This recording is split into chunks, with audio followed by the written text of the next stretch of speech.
Our Violet Ends, Chapter 40. They had boarded up the lab, going as far to smash one of the windows in advance, so Scarlet's passing by would think it already was scouted and searched. Any moment now the bugle call would sound across the city, summoning all those under Nationalist command. Juliet wondered if any Scarlets mourned, if in hearing her death they had felt a genuine drop of sadness, or if she was merely a figurehead they had been forced to respect.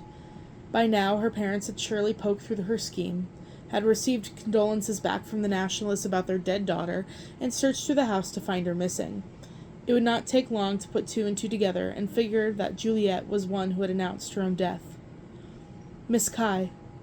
Juliet lifted her head off Lauren's kitchen table. His apartment was in the back of the labs, and after throwing a pile of shelves into the floor to make the hallways look ransacked, they had deemed it unlikely any of the gangsters or soldiers would find their way here. So Juliet had shoved the knife across the door latch, and if anyone was trying to barge through, they would have to snap the steel first. Yes? Lawrence passed her a thin blanket. Juliet had trouble reaching for it, only because she could not see what she was reaching. She had been awake for too long that her vision was starting to blur, and there was only one candle for light, flickering in the adjoined living room. The sun would be up any second, but she had just finished taping the windows of Lauren's apartment with layers upon layers of newspapers, blocking out the outside and preventing the outside from looking in. "If all is settled, I am going back to sleep," Lawrence announced. Roma looked up suddenly, frowning from across the apartment. He was on the sofa with Elisa, a needle and thread in his hand as he fixed a rip in Elisa's sleeve, leaning the both of them so closely into the candlelight that there was a risk Elisa's blonde hair would catch aflame. "Lawrence," Roma asked almost chidingly, as he finished his stitching, "how can you sleep? There's about to be a mass slaughter outside." "I highly suggest your children do the same," Lawrence chided back. He plucked an orange from his fruit bowl and set it down in front of Juliet. "Take it from someone who's run once too. When you leave all that you know, you want to be well rested." Juliet picked up the orange. "Thank you?" Lawrence was already shuffling away, moving from the kitchen into the living room. "Miss Montagava, you will take the spare room, yes? Miss Kai, you should find that the sofa will suffice, and Roma, I will find a floor sheet for you." Juliet watched Roma frown, watched him look at the sofa and mentally measure its width, finding it probably fit too. "You don't have to, thank you," Juliet repeated, cutting in. Lawrence disappeared from down the hallway.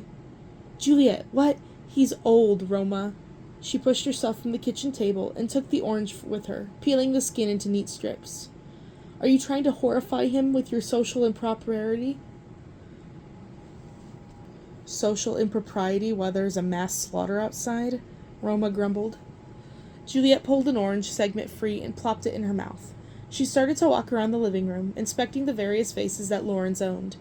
As she poked her nose here and there, she heard Elisa begin to mutter to Roma. Only Elisa's version of muttering was loud enough that each word was quite literally enunciated. "Roma." "What is it?" He prodded her sleeve. "Another rip?"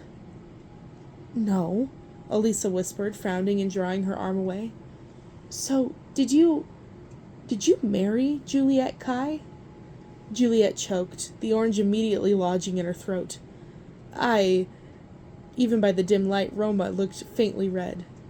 "We are well acquainted."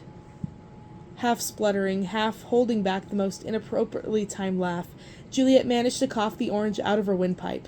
Roma, meanwhile, cleared his throat, getting to his feet and nudging his sister up too. "Come on, Elisa. Go get some rest." He quickly rushed Elisa down the hallway, exchanging some words with Lawrence before Lawrence retired into his room. Juliet thought she heard vaccine and "Are you certain?" There was some more murmuring from the guest room where Roma emerged again, fumbling around in the desk, with something that looked like a mat. "Lawrence insisted I take this," Roma explained, settling it into the floor. By now Juliet had finished her orange and calmed down, seated upon the sofa. The humor was an instinctive reaction. The city was collapsing outside, and blood was going to run so thickly that the roads would turn to an ocean of red. Laughing was the only way she wouldn't cry. "And will you?" Juliet asked. Roma's head jerked up. His eyes narrowed, trying to gauge if Juliet was asking a genuine question or teasing. She smiled. Roma exhaled in relief, kicking aside the mat. "No one holds a straight face like you do," he said, joining her on the sofa. "I'm still mad at you, Durogai." Juliet reeled back, placing a hand on her heart. "Mad at me? I thought we already got past that." "I already forgave you for everything else," Roma said. "I'm mad at you for having me think you were dead. Do you know how horrible that was?" Juliet shifted her knee. She pressed it up against Roma's leg. He didn't move away. She would take that as a forgiving sign. "Benedict lived with the same feeling for months." "Which is why I didn't think you would pull it twice," Roma said. "Which is why I thought it would be true." Juliet reached out with her hand. Gently she pressed her palm to his cheek, fingers skimming softly on skin, and Roma reached up to clasp his hand on hers. "I should be mad at you too," she said quietly. "How dare you take a gun to your head if your life is something that can be thrown away?" Roma leaned into her touch with a sigh, his eyes fluttering closed. He looked young, vulnerable.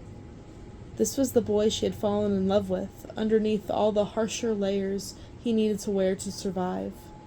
But in her mind's eye, she was remembering the sight before when she had pushed open the doors to the lab. Roma, his pistol pressed to his temple. Roma, looking ready to shoot. "I panicked," he said. "I wouldn't have pulled the trigger.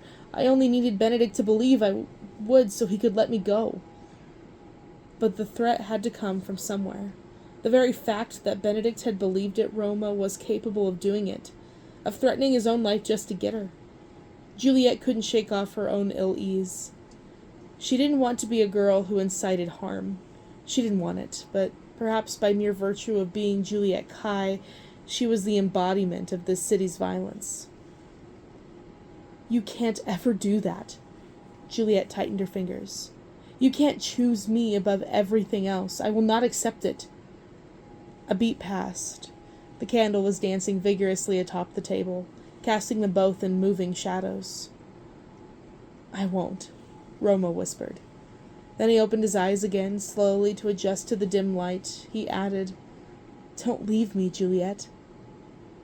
It sounded like a plea to the heavens, to the stars, to the forces that drew their fates. "I would never," Juliet replied solemnly. Too many times has she done it already. "I will never leave you." Roma loosened a soft breath. "I know." He pressed a kiss to the inside of her wrist. "I think I was more afraid that they took you from me." Oh. His admission stirred a tightness in her throat. This was their lives, constantly operating in fear even when they were supposed to have power. Wasn't power supposed to provide control? Wasn't power supposed to solve everything? Juliet pulled her hand away, only so she could extend her pinky finger instead. "With my whole heart," she promised. "If I have any say in the matter, you will never lose me." The candlelight flickered. Roma's eyes, too, flickered up and down from her face to her hand. "Is this," he said, "a strange American custom?" Juliet huffed a short laugh, grabbing Roma's hand and hooking her pinky with his. "Yes," she answered. "It means I cannot break any promise, or you may chop my finger off." "That's the Japanese interpretation. Yubkiri." Her eyes snapped open. "So you do know what it means." Roma didn't give her the satisfaction of being caught out. His expression forcibly serious. He only lifted her hand and smoothed out her fist, so that all her fingers were separated, her palm being held facing him. "What if I don't want this one?" he asked, tapping her pinky. He moved his touch to the one beside, her ring finger, and gazed the length of it. "What if I want this one?" Juliet's heart started to thud in her chest. "So morbid," she remarked. Roma continued to draw a circle around her finger, leaving no question for what he was implying. "I'm not sure if morbidity was what I was going for." "Then what?" Juliet wanted to hear it. What are you going for? Roma breathed a laugh. I'm asking you to marry me. All the blood in Juliet's body rushed to her head. She could feel her cheeks blazing red, not out of embarrassment, but rather because there was such an uproar swirling inside her that the hot surge of emotion was nowhere else to go. My pinky promise wasn't good enough for you? Juliet teased. Did Elisa put you up to this? This time it was Roma's turn to press both palms on Juliet's cheeks. She had thought it would be too dark to notice her blush, yet Roma noticed, a smile twitching on his lips. She doesn't have the power to put me up to this, he said. Marry me, Juliet. Marry me so we can erase the blood feud between us and start utterly anew. Juliet inched forward. Roma's hands dropped to her neck, smoothing back the loose hair curling around her shoulders. He seemed to think that she was leaning in for a kiss, but she was in fact reaching behind him. And with a start, Roma blinked, citing one of Lauren's many copies of the Bible in her hands. I wasn't aware that you were religious. I am not, she replied. I thought you needed a Bible to get married in this city. Roma blinked. So you're saying yes? Chagua. She raised the Bible, pretending to beat him with it. Do you think I'm holding it for a weapon? Of course I'm saying yes. Quick as a flash, Roma had his arms around her, pushing her upon the sofa. The Bible fell to the floor with a thump. A burst of laughter rose to Juliet's lips, muffled only by Roma's kiss. For a moment, that was all that mattered. Roma, Roma, Roma. Then there was the faintest sound of gunfire, and both of them gasped, breaking apart to listen. The windows were blacked out. They were safe. Only that didn't change the reality. It didn't mean the world outside was not brightening with light and running with red. It had started.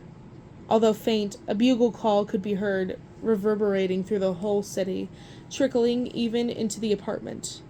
The purging had started. Juliet sat up, reaching for the fallen Bible. She doubted Lawrence would be happy if they scuffed it up. I should have tried sending more help, she whispered. I should have sent more warning. Juliet shook his head. It's your own people. What were you to do? Indeed, that was always the problem. Scarlet or White Flower, communist or nationalist. In the end, the only ones who seemed to benefit from so much infighting were the foreigners sitting pretty behind their concession borders. I despise it, she whispered. If my people can fire on the masses merely because they have communist sympathies, I despise them. Roma did not say anything. He only brushed her hair behind her ear, letting her tremble in her anger. I will be free of my name. Juliet looked up. I will take yours. There was a moment of stillness, a moment where Roma gazed upon her like he was trying to commit her features to memory. Then, Juliet, he breathed. It is not as though my name is any better. It is not as though there is less blood on mine. You can call a rose something else, but it remains yet a rose. Juliet flinched, hearing a shout outside. So are we never to change? She asked. Are we forever blood-soaked roses? Roma took her hand, pressed a kiss to her knuckles. A rose is a rose, even by another name, he whispered. But we choose whether we will offer beauty to the world or if we will use their thorns to sting. They could choose. Love or blood, hope or hate. I love you, Juliet whispered fiercely. I need you to know. I love you so much it feels like it could consume me. Before Roma could even respond, Juliet lunged for a ball of yarn on the table.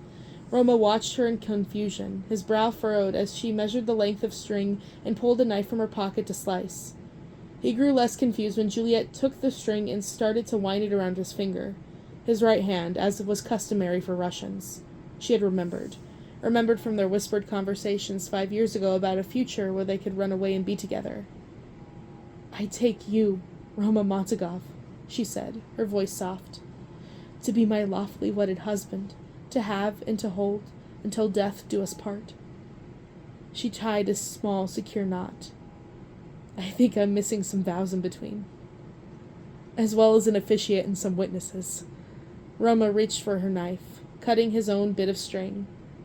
But at least we have a Bible. He took her left hand. Carefully, he would string around her fourth finger, making such a delicate effort that Juliet didn't want to breathe for fear it would distract his task.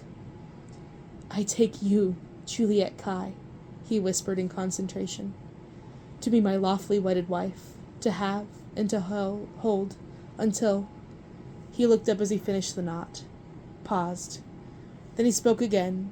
He did not look away. No, scratch that. To have and to hold, or even death, cannot part us. In this life, in the next, for however long our souls remain, mine will always find yours. Those are my vows to you. Juliet closed her fist. The string really did feel like a ring, as heavy on her finger as any band of metal. These vows were as substantial as any made in front of a priest or an audience. They didn't need any of those things. They had always been two mirrored souls, the only ones who understood the other in a city that wanted to consume them whole. And now they were joined, mightier than when together. Even death cannot part us, she echoed fiercely. It was a promise that felt colossal. In this life they had been born enemies. In this life they had blood for miles between them, wide enough to run a river, deep enough to forge a valley. In the next, maybe there would be peace. Outside, metal clashed against metal, an echo ringing all across city, again and again. Here within these four walls, all they could do was hold each other, waiting for noon to come, waiting for the moment they could be free.